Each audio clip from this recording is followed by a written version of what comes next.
I was recently encouraged by a friend to read through James, and I have been, over the course of a little while, reading through it several times. So I figured I would just read it today with you, and maybe just talk about some thoughts that I've had about it, verses that I've highlighted. So I'm reading in the new NIV, James chapter 1. James, a servant of God and of the Lord Jesus Christ, to the 12 tribes scattered among the nations. Greetings. Consider it pure joy, my brothers and sisters, whenever you face trials of many kinds, because you know that the testing of your faith produces perseverance. Let perseverance finish its work so that you may be mature and complete, not lacking anything. If any of you lacks wisdom, you should ask God, who gives generously to all, without finding fault, and it will be given to you. But when you ask, you must believe and not doubt, because the one who doubts is like a wave of the sea, blown and tossed by the wind. That person should not expect to receive anything from the Lord. Such a person is double-minded and unstable in all they do. Believers in humble circumstances ought to take pride in their high position, but the rich should take pride in their humiliation, since they will pass away like a wild flower. For the sun rises with scorching heat and withers the plant. Its blossom falls and its beauty is destroyed. In the same way, the rich will fade away even while they go about their business. How did that verse there? The rich will fade away even while they go about their business. Kind of thought of that word business as their busyness. I think of American culture and how rich we are and just saturated with good things, and yet how much we go about our business, rushing. And just the interesting how it's like the rich are, should take pride in their humiliation. The believers in humble circumstances ought to take pride in their high position. And the rich will fade away even while they go about their business. Continuing in verse 12. Blessed is the one who perseveres under trial, because having stood the test, that person will receive the crown of life that the Lord has promised to those who love him. When tempted, no one should say, God is tempting me, for God cannot be tempted by evil, nor does he tempt anyone. But each person is tempted when they are dragged away by their own evil desire and enticed. Then, after desire has conceived, it gives birth to sin. And sin, when it is full grown, gives birth to death. Don't be deceived, my dear brothers and sisters.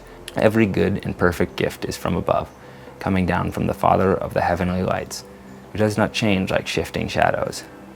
He chose to give us birth through the word of truth, that we might be a kind of first fruits of all he created.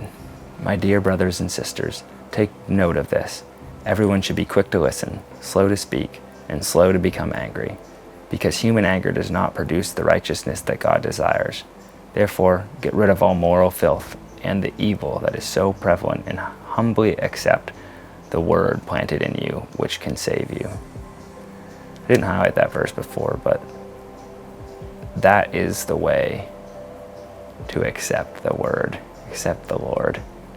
Humbly accept the word planted in you, which can save you. Do not merely listen to the word and so deceive yourselves. Do what it says. Anyone who listens to the word but does not do what it says is like someone who looks at his face in a mirror, and after looking at himself, goes away and immediately forgets what he looks like. But whoever looks intently into the perfect law that gives freedom and continues in it, not forgetting what they have heard, but doing it, they will be blessed in what they do. And I highlighted that section. Whoever looks intently into the perfect law that gives freedom. And I just was thinking about that. The perfect law is not the old law. Don't do this, do that. The perfect law is following Jesus, and his love gives you freedom, frees you from sin, and all you have to do is focus on him, and the rest falls into place, if that makes sense. Last little bit here. Those who consider themselves religious and yet do not keep a tight rein on their tongues deceive themselves, and their religion is worthless. Religion that God our Father accepts as pure and faultless is this: to look after orphans and widows in their distress, and to keep oneself from being polluted by the world. I know that's a popular verse, but I highlighted that last portion there. Religion that God our Father accepts as pure and faultless is this: to look after orphans and widows in their distress, and to keep oneself from being polluted by the world.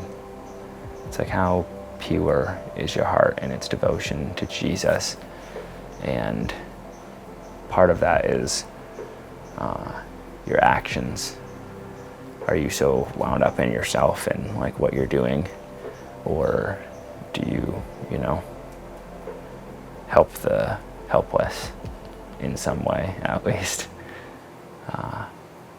Or even, do you care for the people in your life, even, much less the orphans and the widows? I don't know, just some thoughts. That's chapter 1. I'll probably break this up into a few different videos as I go over each chapter, because I've pretty much highlighted something in every chapter except 5. So 5 might be a quick one.